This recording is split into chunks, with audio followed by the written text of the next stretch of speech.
I told myself at the very worst case scenario, I just have a lifetime supply of candles. Like that's the worst thing to come out of me trying to do Yeah, this. I'm happy. yeah.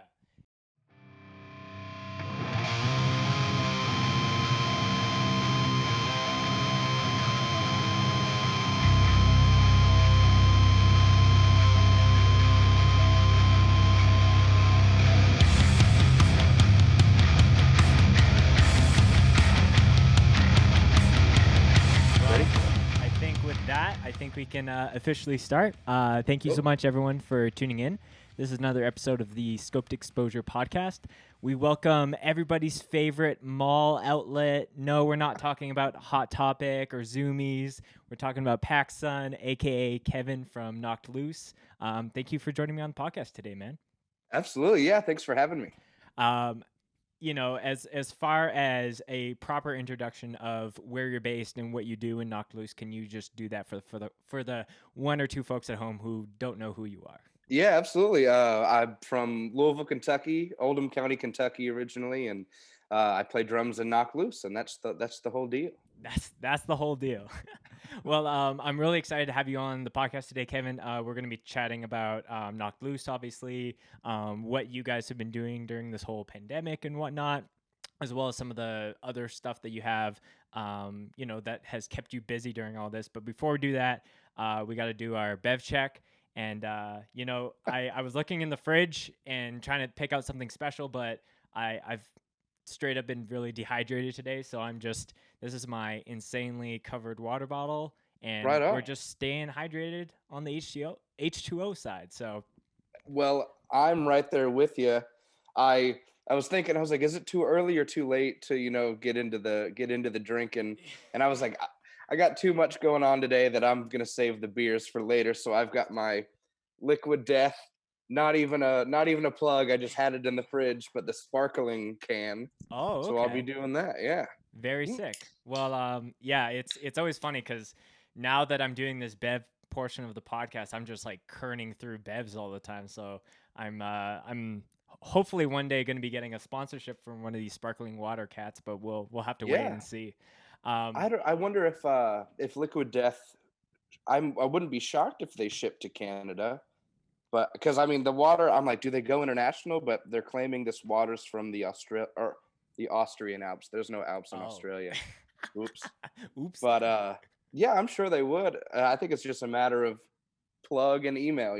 Yeah, yeah. I'm waiting for um it's kind of like what Joe Rogan did with his podcast. He didn't really do the exclusive thing until Spotify was like, okay, here's the deal. And Picked it up for something crazy. I remember seeing that. oh, dude, it's insane. And it's cool, like little bit of podcast talk before we get on you, but his podcast was one of the only ones, at least when he was first starting it, that had video. And now Oh, I think true. Spotify is going to have a video outlet for public release, so someone could be listening to this on Brilliant. Spotify and then watch it halfway through if they wanted to, versus having to go to YouTube. So Oh, those are that's things sick. I'm personally nerdy and excited about. Yeah, um, right on. That's cool. I don't know if you had a chance to listen to any of the previous podcasts beforehand, but I always like to get context around all my guests on how they got into heavier music, how they got into Yeah. hardcore. So give me the pack hardcore origin story. Take us back to the early days of you discovering music, and we'll begin there. Absolutely. Yeah, yeah. I literally remember the first time I heard like screaming in a song. I was watching like a video game like montage and Breaking Benjamin was in the background. Oh, sick. And Okay. that was like the first like heavy chug heavy chug breakdown with like screaming on it. So and I almost felt like wrong listening to it. I was like it brought out this, I don't know, I was like worried but excited. I was like, this sounds wrong. I shouldn't be listening to this. Ooh, I was like maybe, fifth grade, sixth grade. And from there, I just kind of like scoured YouTube and like discovered these. At this point in time, there were more like the butt rock bands, like the dad rock bands that like had one breakdown in a song. Right. And then it would progressively get heavier, and I would discover other bands. Like I discovered Suicide Silence super early, and like that scared the shit out of me. Like, but at the same time, very exciting. Mhm. So over the years, I took guitar lessons and piano lessons and stuff, and but while listening to like the heavier and heavier music, and then nothing really stuck as far as instruments and what I wanted to play until I tried like a music store drum set out, and I was like, "This is it! Like Right. this is what I want to do." Yeah. So yeah, from pretty early on, I did my kind of self discovery when it came to music, and then I got into drumming and drum lessons and stuff like that, which opened more doors. And now we're here. Yeah. I have to ask, was the video game that we were playing that you first heard Breaking B on was, I'm guessing, Halo 2? Yes, yeah, good for you. That's Yeah. awesome. Absolutely was. I'm a big Halo 2 fan. I have to credit that series of games as far as actually what got me into video as well, because I got Oh, cool. nerdy about like machinima as far as like making videos with video games. Um, and I've gone down the rabbit hole as far as hearing Marty O'Donnell talk about bringing on these alternative new metal bands to like have an instrumental track on things like that. So yeah, That's that's sick. That's very right. cool. Wasn't it? It was "Blow Me Away." Was Blow Me Away was the single, and then I'm trying to remember the other band. This has come up before, and I totally forgot last time too. But Blow Me Away was definitely the one where it's like you're in that new Mombasa, and then it like kicks yeah, in. You're like, oh, here we go. yeah. That's It's sick. action time. That's such a cool memory. I love that we can relate on that, and that's funny you said that got you into like making videos as well because it did the same thing for me. I started making like my Halo 3 montages. I got a capture card and Dude, did stuff like that, straight and up.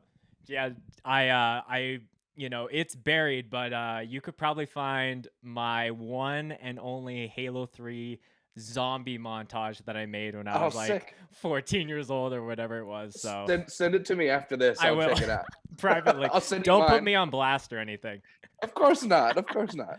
um, yeah, and it's funny because yeah, that's a podcast of its own, just talking about Halo. But Ain't that the truth? Absolutely. so Knocked Loose has been a band that has really, I guess, since starting and where you guys are now, have kind of changed the landscape of like metalcore. And I remember hearing like the gospel for the first time. I was like, whoa, like what is going on? And I've kind of followed the progression since. And I know on the drum side of things, there's kind of the historical nature where it wasn't always you on the Right. kit. A lot of it was like Isaac being nerdy in his garage, like doing program drums. Oh yeah. So tell me how you got linked up with those guys, and you know if that was obviously you couldn't have foreseen how big that band would have blown up, but what was your process of like taking something that was electronic, quote unquote, and applying that into like a real life music scenario? Yeah, yeah. So I got linked up with them in actually, well, I've known Isaac forever, like from high school and stuff like that. And Kevin and Brian went to high school together as well. So it was kind of like this network of, these Oldham County musicians. It was kind of like if you know one, you know them all. Right. So I would jam with Isaac, and then Kevin Otten and we started jamming on some stuff.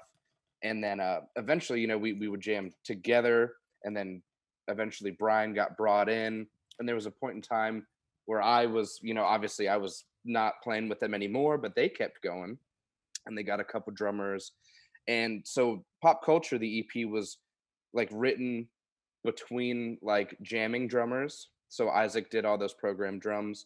And when it came to like my time to play those live and stuff, I had seen the band live a bunch of times. They'd play Louisville, 3 times a week, 4 times a week. So I would catch these guys all the time. And I'm in the video for the gospel, like in the crowd, Oh, which is okay. always a fun joke to like when we rewatch it, like, Sure. oh, there I am. Hey, look. Yeah. So I had seen them, and I definitely caught the energy and caught the vibe. So when we started jamming, it was fairly easy for me to understand what they wanted out of a drummer, because they could be jamming with guys, and maybe one guy's style wouldn't fit, the other guy was too fast, the other guy was all over the place. You could say anything about anybody, but Sure. when it came time for me, I I could see what they were after. I could hear what they were after. And it was easy to jam with them. And then as, the records progress, we always try it may reflect our maturity as far as musicians and as people. It's like we've been playing every day for a year straight. It's going to reflect on this record. And they'll put more thought into the guitar, so I have to put more thought into the drums, and then you get a record. And then you do that for the next record and hopefully it's better. And that's kind of our way of progressing and doing it like that. Yeah. And as like because a lot of people, as soon as a band gets that kind of, major label or even just some kind of label deal, that's where a lot of new eyes will hit them. Yeah. But Knock Loose has been a band for like a long, long time, and like you were saying, really grinding it out locally and even regionally. So in the early days, I've seen multiple comments on live videos that I've seen of you guys where it's like, I remember seeing this band and like 5 people were there or 10 people were Yeah. there. So in the early days, was there like a little bit of like, like, oh, like there wasn't this, did you guys have this like a blind ambition of like, no, we are going to become this like huge band? Or was it like, I don't know what's happening, but then there was just that trajectory point that just eventually happened over time? It was very exciting. It's been very exciting the entire time. Right. Like when there were 5 or 10 people there, I never sat back and thought, "Oh, I want more. I want more. I want 500. I want 1,000. I want 10,000." Right. I would play to those 5 or 10 people and be like, "Holy shit, I'm doing it. Like we're doing it, you Right. know?" Hmm. I remember being and I it's like the first like set I filmed of us like with a GoPro. Hmm. We were in somewhere in Alabama, and looking back on it, there were hardly 20 people there. And I remember that show specifically because people were like singing along, and I was like, holy shit, like people know the words, people are singing back to Brian and stuff like that. Hmm. And it was amazing, it was exciting, and I was with my buddies in a van, and like that's what I wanted. Right. And anything that's happened, now that it's growing, we're all kind of like we'll like play a set, and afterward almost every night we're like, that was crazy, there's so many people here, like what's going on, why are we doing this. Yeah. So it is kind of that blind ambition, like we're not expecting anything out of it, and anything that does come is nuts. Yeah. Yeah, and it's been really cool to see like all like the first time that I saw you guys was, I have to think back.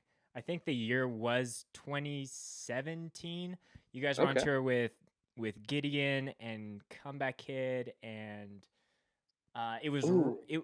I think so. That's when I just started filming shows before like doing it under scoped, and I remember you guys had just started playing Oblivion's Peak off of last Oh laugh my tracks, gosh. and What city was it, do you recall? it was in Winnipeg in It Canada. was in Winnipeg. The Oh my gosh. Oh, so the first time we were in Winnipeg, it was Counterparts, Counterparts was another one of those bands. Gideon, um, Expire was there. Yep. That's crazy. That's awesome. Yeah, I remember that venue clear as day. Yeah. Yeah. That's awesome. That I think that was 2016 even. Yeah, it might have been that because Scope started in 2017, so it Okay. probably was 2016. But yeah, it's crazy to see that, where it's like you guys were kind of like this up and coming, and then like people in the hardcore scene were either kind of like a 50-50 split of like, I'm into it versus like, what is this like band with the records? But now like every hardcore band has records. Totally, totally. So, with all that being said, did you guys kind of always have that chip on your shoulder as far as like being this kind of pushing this new envelope sonically on the metalcore hardcore side of things? No, no, I think the progression happened on its own. I obviously our guitar players will take influences from bands they like. A lot of people have said uh or like sorry, Isaac has said like Disembodied is his favorite band, and Metallica is his favorite band, and I can now, knowing that, go back and listen, and I'm like, yeah, that checks out, that Yeah. makes sense.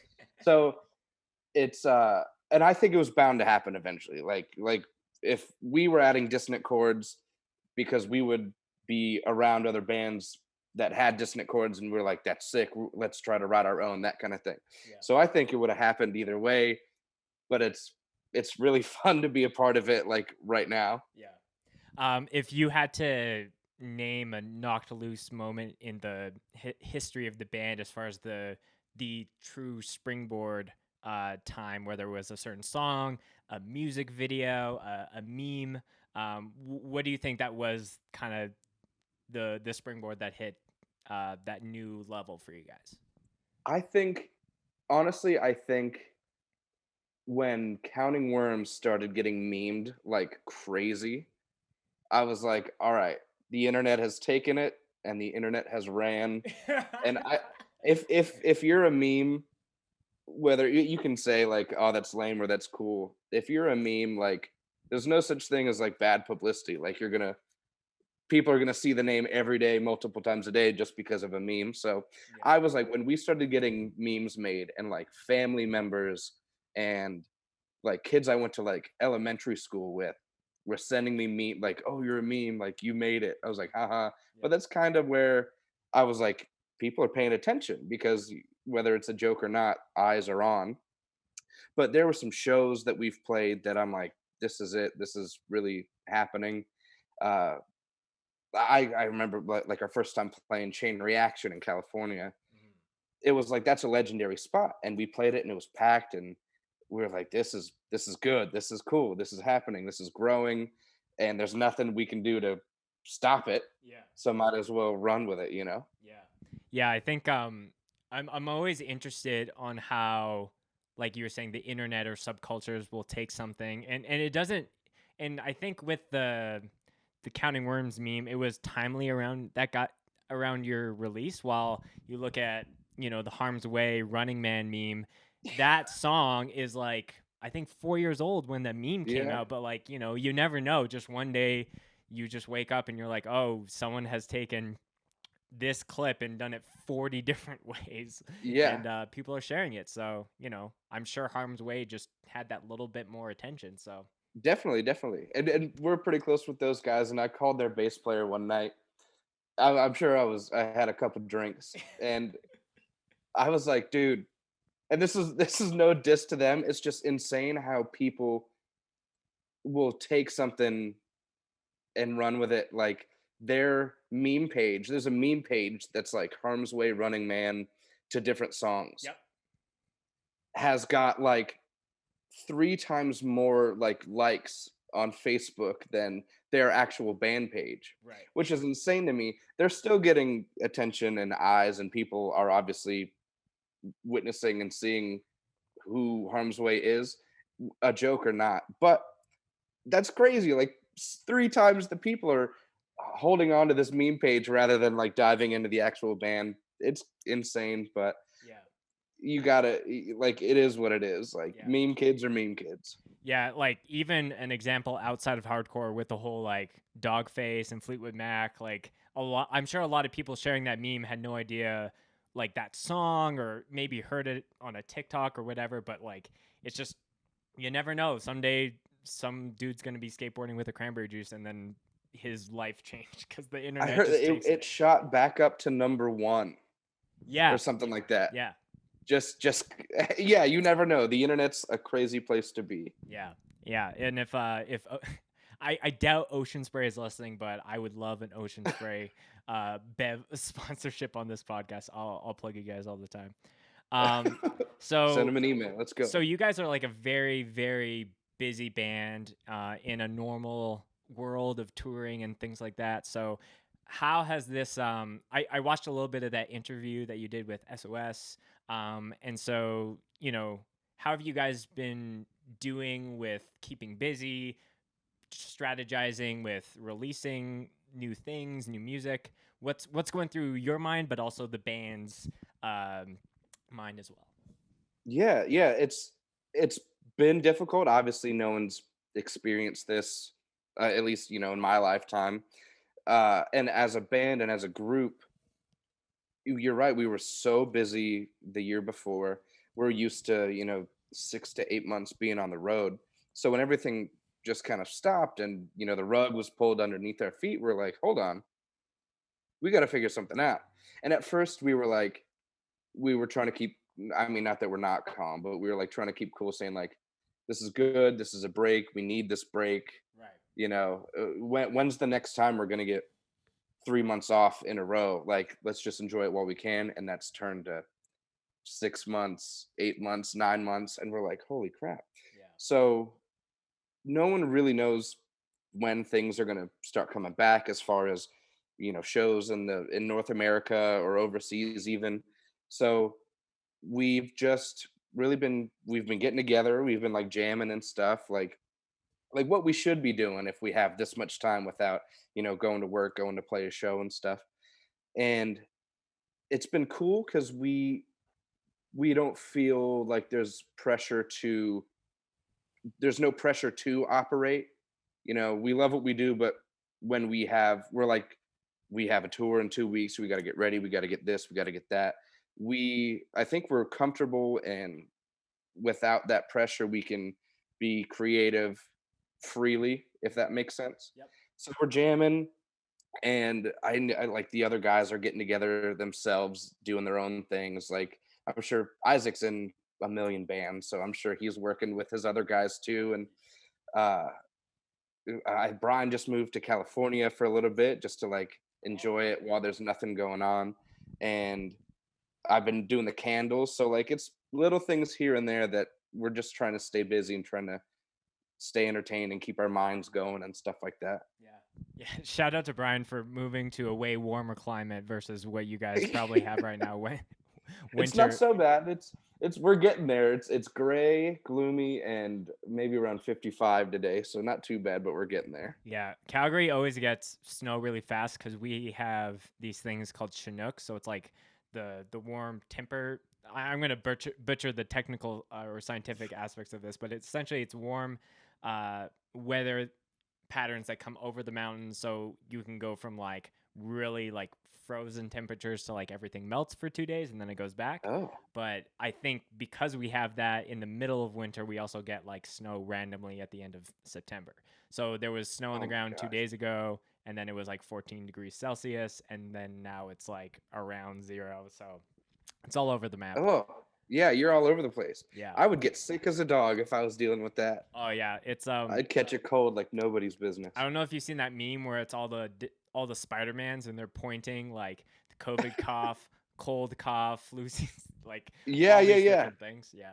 So yeah, it's weird because usually in Canada, like shows and festivals like go hard all throughout like the summer, spring and fall months, but like winter, you can get away with doing like a locals only thing in the middle of everyone's gonna brave the cold and put on their winter jackets Yeah. and go to the show, but you know with no end in sight, that it's like, okay, how am Excuse me. I Oh. gonna be keeping the hopes up and things like that over that time. Yeah, no kidding. Well, winter, dude. We've done some winter-ish Canadian tours, and it's scary, man. We're up Yeah. there with a trailer and a van, and we're like crossing our fingers, driving 30 miles an hour under the limit. We're like, we can do this. Yeah, it's So I get why people don't I think tour when you Canada guys as played Winnipeg, I think that was like late March, which is still winter, unfortunately, in Winnipeg of ah, all places. So I think I remember Gideon had mentioned, because I know those guys, they stayed at my house years ago. yeah. Um, they had mentioned that they got in an accident, and then like because someone had swerved into them. Yes, yes. Yeah, yeah. All the memories flooding back all at the Oh same my time. gosh, yeah, that was a crazy day. That was I think we picked them up. Were we in Canada already? I wonder. We must have, oh my gosh, they had to get a ride from like, wow, was it Winnipeg to the border or something? Like, it was some crazy like drive, and someone drove them like super, super nice Yeah. in a van, like with all their gear and another trailer or something. That's crazy. Yeah, That's I have to have one of those are those some guys on memories. the podcast to find out the mystery behind that. Yeah. So talking about being creative, because I think there's a big point there as far as like this time has never forced people to be like, well, I can't film shows, so I like went super hard with this podcast and started to do Yeah. other things with playlists and things like that. But I something you guys did kind of recently is you did a um, called it a throwback merch drop. So you Yeah, guys yeah. brought back a bunch of old designs, even stuff from the early days. And I'm actually wanted to show you because we were talking about that show, and this wasn't. This is the design. It's the I don't. It's so Oh, yeah, fucking is it, bright. like it is so bright. It's Is the it, like, tour orange in the short middle? from that show. So Oh my gosh. when you guys were supposed to play Wild Rose this year, this was like, okay, I got to wear this shirt when Knocked Loose Oh, was that's playing for awesome. sure. But is that throwback merch drop that you guys thought of? Is that something that you saw another band do, or because for me that was the first time that I saw any band do something of that caliber? So tell me the behind the scenes or the why or the creative decision to do that. Yeah, yeah, so when we, in the earlier days when we would do a tour, we would only print, like, 1 run of the shirts or the jackets, like, we did those jerseys. We'd only do 1 run of that colorway or something like that. We've obviously done similar designs on different colors, but those specific ones, and there were shirts that I've, being with the band for so long, I'm like, "Oh, you remember the polo rip?" It said "Knock Loose" with the polo flag on the back, Right. or, the hockey jerseys. I was like, "You remember the hockey jerseys?" And we would just get to talking, and we're like, "Yeah, that was sick. That was such a cool shirt." But we'd be like, "Ah, but we can't reprint it. Like that's our thing."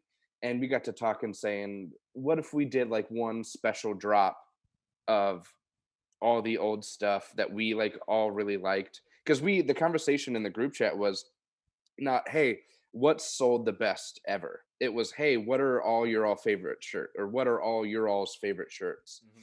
And that's how we got that list going. And we're like, we got to do it one time. This is the time to do it. You'd call it the vault, you know. Yeah. So it was all of us saying, "Oh, like our favorite stuff."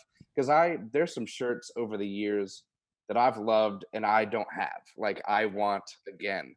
One of them, I don't have it says Oldham the Carhartt shirt, Right.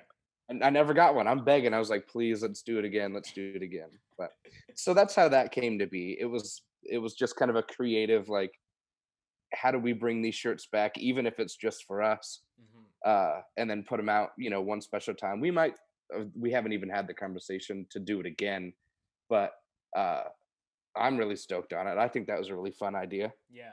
Yeah, and what was the response from, fans as far as like freaking out that they could buy a shirt that maybe they, didn't have enough money to 5 years ago when they were going to like a local like Louisville like knock loose show? Like was it good for you guys, or was there like like what are some of these rips I don't understand?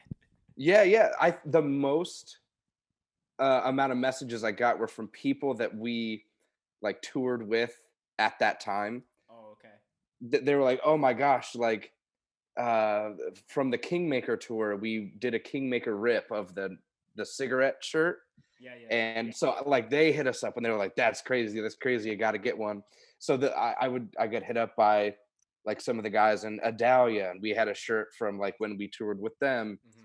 And so that was what I was really getting, was like, holy crap, like the memories, I gotta pick one up. I was like, totally, this Is is why that we did is it. that a thing where Knocked Loose will make shirts to like not like to beef on other bands, like just in a joking way? Because now that you're mentioning some of those, it's bringing me back to some other shirts that you guys have done either in a one time or like kind of like it's collaborative, but at the same time it's kind of like joking on one another at the same Yeah, time.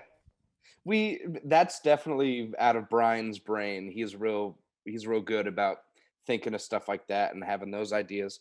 But I remember we did the Kingmaker shirt. It was their last show ever. They were done after that, so we did the Kingmaker rip.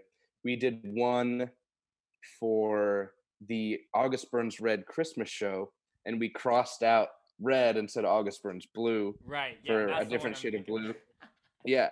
So he likes thinking of stuff like that, and I think they're hilarious. And it's never in a dissing way. It's always a super fun, playful, because Yeah. these guys are our friends, we're Yeah, it's on the uh nose. Yeah. exactly, Yeah. exactly. Yeah, and I think that's, it's really cool. And, like you were mentioning of, oh, like we don't reprint stuff. Like I feel like this time more than ever is kind of like a way for a lot of bands or artists to be like rethinking of like, well, why do I have this like rule where I can't do it? It's like there are kind Yeah, of no rules as far as, doing a live stream or doing a, you know, definitely. collabs with bands, doing like, I look at someone like Ian from Regional Justice Center, and he's like starting three different bands, and it's just like, Oh, here's a cool. demo, here's a demo. So like, I think creating right now and just testing the waters, like while there's not, like you said, pressure to like get out on the road and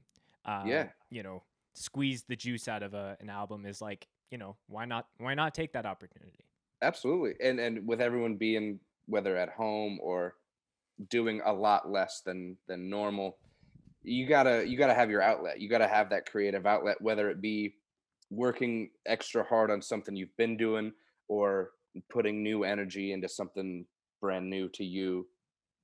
This is absolutely the time to do it. Yeah. And so, have you been pushing this podcast lately because of that's the energy that's you need to Yeah. create, and Yeah, it that's was super kind of cool. like, I think we ran out of like live show content probably around, call it April, Oh and we wow, already had pretty early the on. podcast in the works. I think we're coming up on the year of when we dropped it, and Oh nice. all of our interviews were in person, and the space that I booked to do that closed down. So I was like, either either I just don't do anything or I just adapt and do it on Zoom. And there was like, oh well, I can't control the audio quality for some of my guests. There's Sure. internet and things like that. But like, it is the thing that's kept us growing through this very weird time. While I look Yeah, at that's awesome. other archivists who maybe don't have something in the mix, and they're like, maybe had maybe they're in a position or area of the world where they filmed a lot more shows, so they had a bigger backlog. But it's getting down to the wire where it's like they might run out of live show content. So what will they do after? Yeah, it's good. It's forcing you to figure out how to make Exactly. things work. Yeah. Yeah. Yeah. No, It. that's cool. That's good. Yeah. And yeah, it's crazy with just the amount of really crucial conversations that I've been able to have with people over either just like really like fun stories and anecdotes that have gotten to share, or like things that are issues in our society, and just allowing people to have a megaphone to talk about those things has been Yeah. really fulfilling for me. So Right on. Right on. um Good. so as you were mentioning, as far as like being able to do new things, whether in your music projects or in your personal life, I feel like that's a great segue into this next segment, as far as you have a little candle side hustle right now, Yes. Yeah. Yeah. called Oldham Candle Co. If Yep. that's on point, That cool. is. It's a And mouthful. I didn't really think about it until I started talking about it with people. And but yeah, Oldham Candle Company. That's me. I'm actually doing that right now. yeah, we were, the timing of this podcast had to get shifted a little bit because you had a big order that you had to get out, and Yeah. Yeah. but we're here. So tell me the why. Like, obviously, you've alluded to COVID being like, yeah, like this is a time that I can do that. But have you always thought about doing something of that regard, or like, how did you get passionate about scents and candles and whatnot? Yeah. Yeah. So for a long time, I've wanted kind of my not a Kevin Kaine, not a Pacsun, but my own brand, something that I think of a name, I think of a product, something. And when so we were supposed to leave for a tour the day that the travel ban was announced. We were supposed to fly to Germany and start a European tour. And we woke up and our manager called us and he was like, "Go back to bed, travel ban, we're not doing it." So I was sitting at my computer and I had a couple ideas. I was like, maybe I was like, I gotta start. I was ready to go. Now there's nothing. I gotta do something. So I started thinking about, you know, starting my own coffee brand. I don't know anything about coffee, but I was like something. I was like reaching out. I was like, what's out there? And I love candles. We burn candles in our green room and stuff like that, because after a few weeks on the road, you get a little stinky. But so I enjoy candles, and I've always liked certain scents over the years. My mom burns candles, so I was burning one at the time, and I looked down and I was like, "Is it? I wonder how hard it is to like make candles." And so I watched videos. I found like a wholesale for the like ingredients, I guess I'll call them ingredients. Sure. And so I just ordered a bunch of stuff to the house and started like experimenting with flavors or scents rather. Yeah. Uh, and different kinds of wax, whether it be beeswax. I settled on soy wax. So it kind of grew together or came together, and I had a guy make some labels, and I put it out. I said, I made these. If you like these, you can buy these, Mhm. and it's been going pretty well. I'm not the next, Yankee Candle. I'm not the next Bath and Body Works or anything, Right. but it's been a really nice. I enjoy the process. I enjoy the work, and I told myself at the very worst case scenario, I just have a lifetime supply of candles. Like that's the worst thing to come out of me trying to do Yeah. this. I'm happy. Yeah. Yeah. And, I think it's always cool. Like a big goal of the podcast for me is like kind of bridging the gap between hardcore and then the stuff that people are into outside of Yeah. it. So as soon as I saw that you were doing candles, I was like, okay, there's a story here, and I wanted to Yeah, dig yeah, into yeah. it.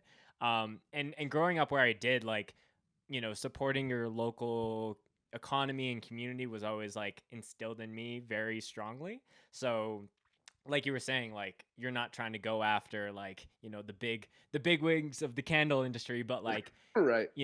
seeing someone that you respect and you like get to see their process and sometimes meet them at like markets is like that goes a long way versus like going to a fucking like chapters and buying something and Yeah, then taking it home. So um definitely. tell me about like for the people who are kind of interested, what's like your process for like start to finish? How long does that take? Have has there been something wrong that's ruined a batch? Walk me through those things. Luckily, nothing wrong to ruin a batch yet. I take my time. I try to be careful with my measurements and pouring and this and that. But I'll start with just raw soy wax, and I'll melt that all down. And I've got the essential oils, the scent oils, stuff like that. And they're actually kind of wild. If you like get it on your skin, it doesn't feel great. It'll like eat through plastic. So they're in these like it's very concentrated. Sure. So and not sorry, not like all plastic. If I used to try to pour it out of these like really thin little cups, like just garbage cups. Oh, okay. And next thing you know, it would like get a little soft and mushy. So I'm like, we're not touching that. Yeah. But I'll get the scent oil into the wax. I have to heat it to a certain temperature when I pour, and then let it cool to a certain temperature before I pour it into the jars. And the jars I've got, all the wicks set in and tied down and all that good stuff. And if I do one batch, and I can get maybe 6 out of one batch. With the heating and cooling, there's a lot of waiting. So that could take me, 2 to 3 hours just to get those 6. But in the meantime of waiting for it to heat up and cool down, I can make another scent, 2 more scents, that kind of thing. Sure. And that's my process so Yeah. far. And I've thought about doing. It's not exciting, I promise. Like I said, there's a lot of waiting, but I thought about doing like a little video of like, hey, here's how it's done, without giving away too much or Right. too many of my You got to secrets. have your, magician's trick behind the scenes there. Exactly. But yeah, like honestly, I really think it is cool to see some of that stuff. And I'm guessing you don't have like, here's my candle studio. It's more of like, all right, this is on the kitchen counter or whatever it is. Exactly. Yeah. Here's my kitchen. Yeah. Yeah, it's really cool to see people start small and then over time like kind of just build that up, and especially seeing it through a music community is that much Yeah. more.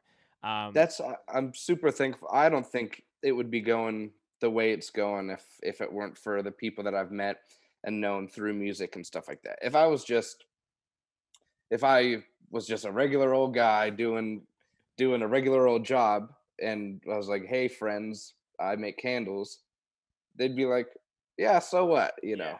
I think it's really cool, and it's been really really nice to have people that care about what I do musically with my friends, and then I say, "Hey, I have this other thing," and they still care about that. I think that's very cool and very sweet. Yeah. So thank you everybody if you've bought a candle. I appreciate it very much. Yeah, and like you were saying, like, not even before you started this, Knock Loose would, burn get the scent in the room, maybe Oh to yeah. to eliminate some stuff. So I actually had a little segment I wanted to do with you here.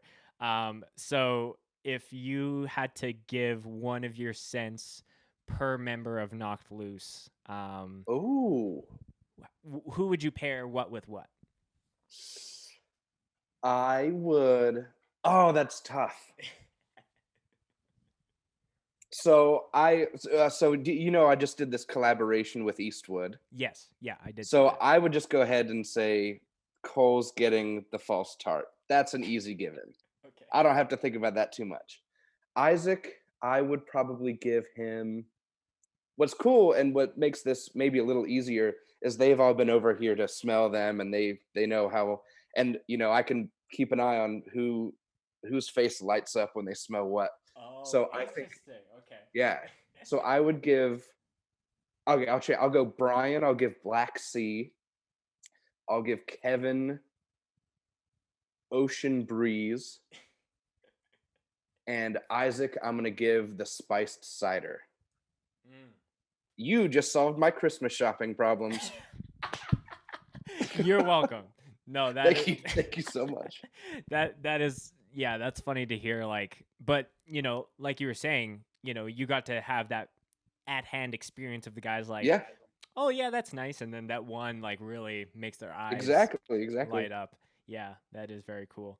Um, what do you are you trying to keep it as like niche as possible as far as like scents and things like that go, or are you like trying to do like 4 to 5 per season? What's your kind of like strategy for the amount?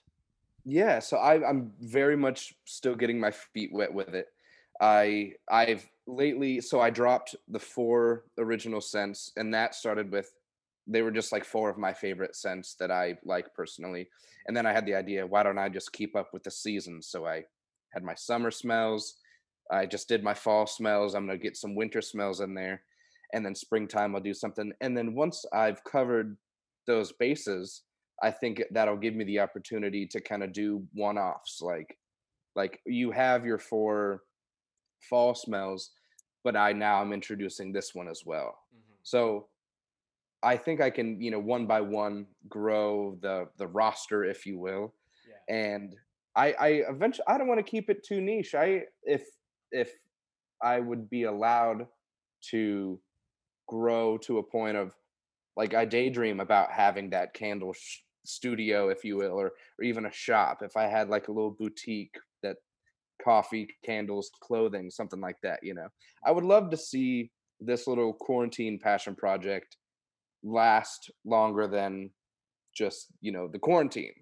Hmm. If this ended up turning into something I could keep up with for a few more years and beyond, Yeah. I'd be a happy guy. I think that'd be cool. I would love nothing more than to see Knocked Loose in hopefully 2021 at Wild Rose and see one of your or a couple of your candles on the merch table. That would be really cool to see. I've definitely thought about like bringing them with, when that day comes, Sure. but Yeah. I think that'd be cool. I mean, Lord knows, keeping them in a trailer for a month at a time, you got to cross your fingers nothing Oh, breaks. that's But true. Yeah, maybe not all over the summer touring festivals where when it's they just hot become, and yeah. I don't know if you saw this, and it's only because I heard it on one of the podcasts that I follow. But have you heard of the Gwyneth Paltrow candle that she did? yes, yes, I have. So it's for those that don't know, she did a candle.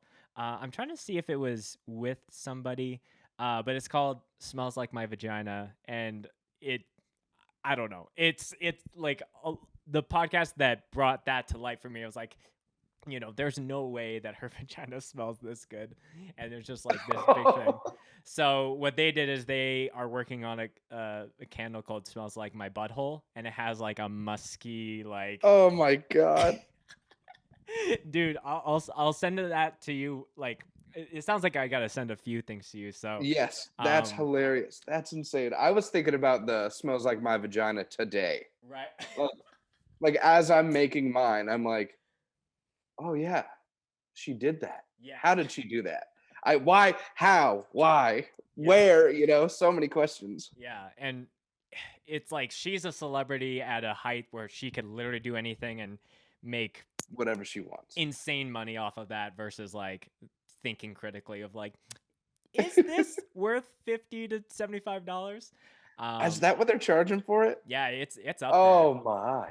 Yeah, because the podcast that's doing this butthole candle is like they're trying to sell it for the same amount of money, have Ah, the same description, but like different enough that they can't get sued. So it's like yeah, it's yeah. it's a giant working process to get all the scents going. That is hilarious. Is there what's the weirdest candle that you've ever smelled, or Ooh. weirdest scent that you've walked in the room? You're like, wait, is something like burning that isn't supposed to be? Oh god, probably all the time. Oh my, Kevin Otten's stage hoodie that he wears. The man loves to sweat.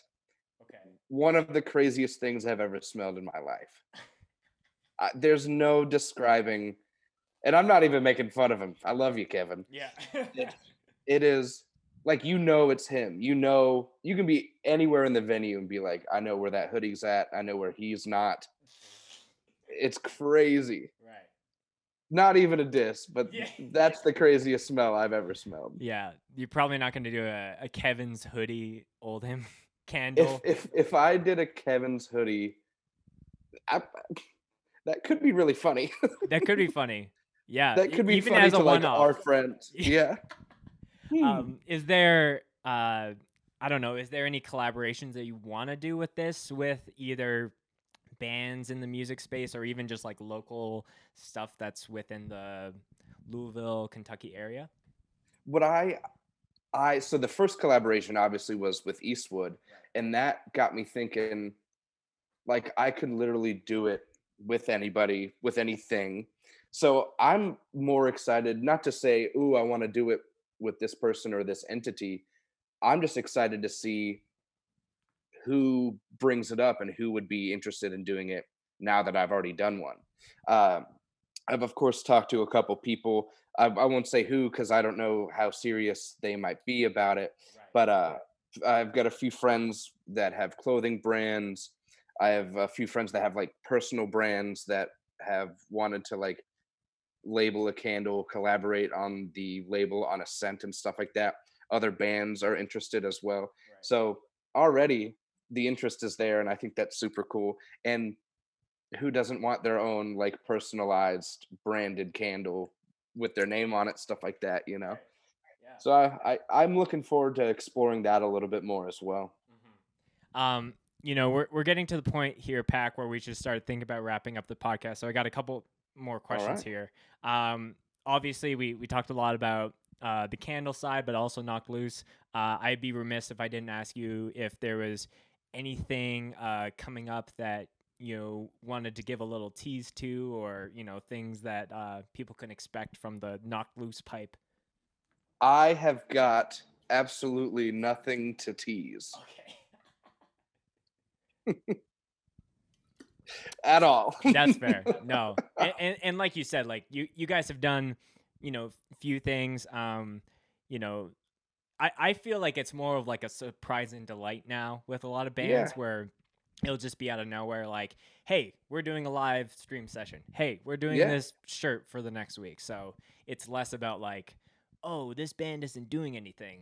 It's right. just like, oh, you have been working on stuff. That's really really cool. Yes. Um, I would hope that every band is working on something. Right. Because what else? Why not? Right. Uh, and like I said, we've been getting together, we've been jamming, we've been able to be a little creative. Uh, but after really nothing is set in stone, but I have nothing to tease. Yeah, no, that's fair. It's going to be one of those things when there's a, there's a little bit of like a, oh, this can start in a month's time. It's like Yeah, everyone's going to be like, you know, gearing up in the Mario Kart like lane, just like having their engines like ready to go. And then eventually absolutely. you're going to get the 3, 2, 1, and then we're going to be in this new thing. So it'll be interesting to see. But like you were And then saying, every single band that ever was will tour together. yeah, it might be one of those things where tour packages are like 8 to 10 bands versus like Oh my 2 to 3. imagine. But Imagine. I, hey man, I'd be down to see that many bands I'd in one go. show. Yeah, me too. Shoot. I'd Um, I'd be stoked if Warp Tour came back after this because they were like, what else? We need 60 bands a day at this point. yeah, yeah, and I'm a firm believer of speaking things into existence. So if that's your way of doing that, and then I can clip this when Warped Tour says they're coming back, That'd I'm be into sick. that. So the last segment here, Pack, that we do on the show is a favorite mosh story. So it doesn't necessarily need to be something that you did, something that happened to you. Just whatever's the first thing to your mind is how we end things here. So the first thing that did come to my mind was the fact that I want to say 9 out of 10 times I've ever tried moshing, I fall onto the ground. I I just like I for one I look so dumb, but I just can't get my balance right when I'm swinging and kicking and doing this. Right. And like I won't even knock into anybody. I won't bump into anything. I will just be like in my own bubble and fall. And I think the last time I tried moshing, I think we were in somewhere in Oklahoma, and I moshed for one of the openers on our tour and fell on my butt. And I said, I will never do this again as long as I live.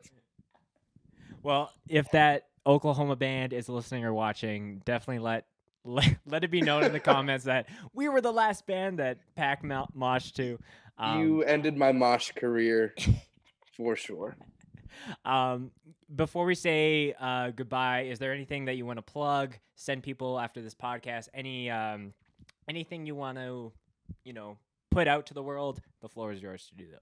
Yeah, I would. The only thing I'll say is we've got a website that is oldhamcandleco.com, and you can take a look. I just added 4 new fall scents to my scented candle repertoire. If you want to take a look, if there's anything that interests you, let me know, and I'll get it out to you. Yeah. Well, this has been a blast. Knocked Loose is a band that, has been on my radar for the longest time, and seeing what you guys have done has been truly inspiring. See how you've changed the landscape is truly, Thank you so truly much. something to, even if someone doesn't like that style of music, you got to respect the hard work and the dedication and, the innovation that you guys have brought to the table. So thank Thank you you for so giving much. me an hour of your time, and hopefully we can do this again soon when your candle I would love company to. is in every Bath and Beyond that you can imagine. That'd be, yeah. Thank you very much. I really appreciate it. It was great talking with you as well. Absolutely.